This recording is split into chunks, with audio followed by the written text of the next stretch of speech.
வணக்கம் நண்பர்களே, welcome to Veda classical acupuncture.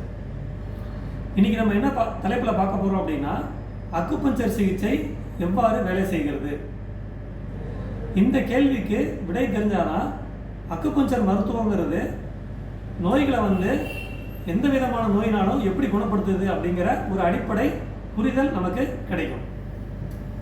அதனால் இந்த வீடியோவில் அதற்கான விடையை பார்ப்போம். அதாவது அக்குபஞ்சர் சிகிச்சை எப்படி வேலை செய்கிறது அப்படிங்கிறதுக்கான பதிலை நம்ம பார்ப்போம்.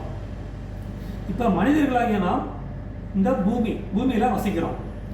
பூமிங்கிறது ஒரு மிகப்பெரிய ஒரு கோளம், ஒரு ஸ்பெரிக்கல் ஷேப்பில் இருக்கிற ஒரு கோளத்தில், ஒரு கோள உருண்டையில் நம்ம வசிச்சுக்கிட்டு இருக்கோம். நம்மளைய சுற்றி அட்மாஸ்பியர் இருக்குது, சுற்றுச்சூழல் இருக்குது. இந்த சுற்றுச்சூழலும் மனிதர்களும் எப்பயுமே ஒரு தொடர்புலேயே இருந்துக்கிட்டே இருக்கணும். இந்த சுற்றுச்சூழல் நம்மளோட ஒரு தொடர்புல இருந்துக்கிட்டே இருக்கு. அந்த கனெக்ஷன் எப்படி இருக்கு அப்படின்னா, 24 மணி நேரமும் ஒரு நொடி கூட விடாமல் நம்ம சுற்றுச்சூழலோட இணைஞ்சே தான் இருக்கோம். அந்த கான்டாக்ட்லேயே நம்ம இருந்துக்கிட்டே இருக்கோம். சுற்றுப்புற சூழலிருந்து நம்ம தனியாக நம்மளால் வர முடியாது. ஃபார் எக்ஸாம்பிள், ஹியூமன் பீயிங் நம்ம மனுஷங்க என்ன பண்ணுறோம் அப்படின்னா, காற்றுல இருக்க அந்த சுற்றுச்சூழலில் இருக்கிற ஆக்சிஜனை உள்ளே இழுக்கிறோம், கார்பன் டை ஆக்சைடை வெளியிடுறோம். தாவரங்கள் என்ன பண்ணுதுன்னா, கார்பன் டை ஆக்சைடை உள்ளே இழுத்துட்டு ஆக்சிஜனை வெளியிடுது. இது ஒரு சிம்பிள் எக்ஸாம்பிள். இது மாதிரி எண்ண முடியாத அளவுக்கு நிறைய பரிமாற்றங்கள், சுற்றுச்சூழலுக்கும் மனிதர்களுக்கும் பரிமாற்றங்கள் எப்பயுமே நடந்துக்கிட்டே இருக்கு. இது நமக்கு எல்லாருக்கும் ஓரளவுக்கு புரியக்கூடிய விஷயம். இது இல்லாமல் சுற்றுச்சூழல் என்ன நடக்குது அப்படின்னா,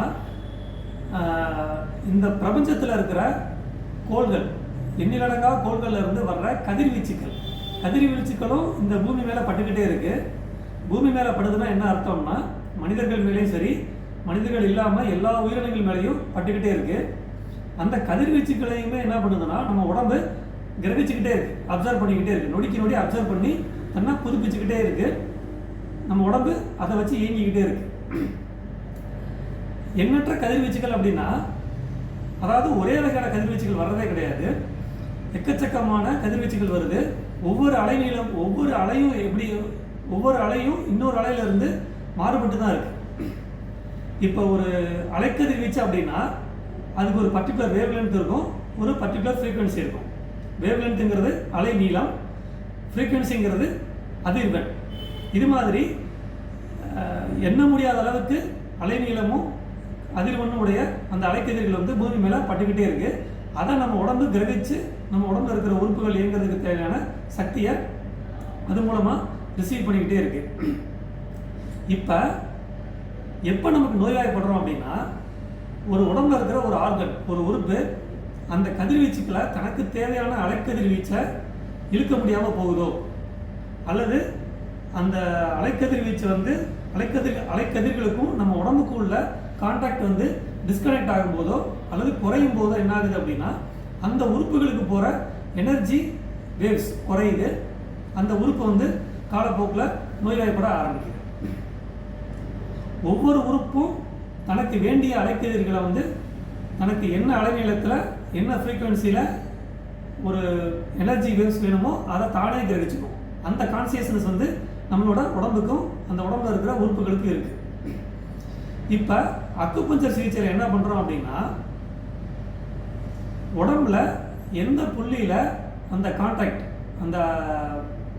அந்த எனர்ஜி வேவ்ஸுக்கும் நம்ம உடம்புக்குள்ள கான்டாக்ட் டிஸ்கனெக்ட் ஆகிருக்கோ அல்லது குறைஞ்சி போயிருக்கோ, அந்த புள்ளியில் மைல்டாக தொடும்போது, லேசான தொடுதல் போதும், மைல்டாக தொடும்போதோ அல்லது மைல்டான ஒரு சின்ன ஒரு நீடில் வச்சோ, அக்குபஞ்சர் நீடில் வச்சோ லேசாக டச் பண்ணும்போதோ என்ன ஆகுது அப்படின்னா, ஒரு ஃப்ராக்ஷன் ஆஃப் செகண்டில் அந்த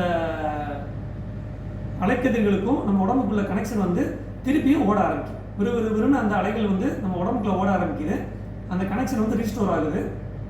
அந்த உறுப்புகளுக்கு தேவையான எனர்ஜியை அது தானாகவே கிடைக்க ஆரம்பிக்குது அந்த நோய்வாய்ப்பட்ட உறுப்புகளுக்கு. அப்படி கிடைக்க ஆரம்பிக்கும் போது ஒவ்வொரு நாளும் போக போக என்ன ஆகுதுன்னா, தன்னோட ஃபங்க்ஷனில் இம்ப்ரூவ் ஆகுது. என்ன நோய் பாதிக்கப்பட்டிருக்கோ அந்த நோய்கள் காலப்போக்கில் கிராஜுவலாக குறைய ஆரம்பித்து ஒரு கட்டத்தில் பூரணமாக குணமாகிறதுக்கு கூட வாய்ப்புகள் இருக்குது. இதுதான் அக்குபஞ்சர் சிகிச்சையோட ஒரு பேசிக் கான்செப்ட். நோய்ங்கிறது என்ன வேணாலும் இருக்கலாம். அந்த உறுப்புகள் பாதிக்கப்படும் போது அதை சிம்டம்ஸ் தான் நம்ம சொல்கிறோம். இப்போ வந்து எனக்கு முழங்கால் வலிக்குது, தலை வலிக்குது, பசி எடுக்க மாட்டேங்குது, ஜீரணத்தில் பிரச்சனையாக இருக்குது, தூக்கம் வராமல் இருக்குது, மன உளைச்சலாக இருக்குங்கிறத நம்ம சிம்டம்ஸ் தான் சொல்கிறோம். ஆனால் உடம்புக்குள்ள அந்த உறுப்புகள் என்ன பண்ணுதுன்னா எனர்ஜி வேவ்ஸ் இல்லாமல் திணறிக்கிட்டு இருக்கு அப்படின்னு அர்த்தம். சரியாக சுற்றுச்சூழலில் இருந்து உள்ளே போக முடியாமல் திணறிக்கிட்டு இருக்குன்னு அர்த்தம். அதை மீண்டும் கொண்டு வர்றது தான், அதாவது ரீஸ்டோர் பண்ணுறது தான் இந்த அக்குபஞ்சர் மருத்துவத்தோட அடிப்படை. மீண்டும் நல்ல ஒரு வீடியோவில் சந்திப்போம். நன்றி.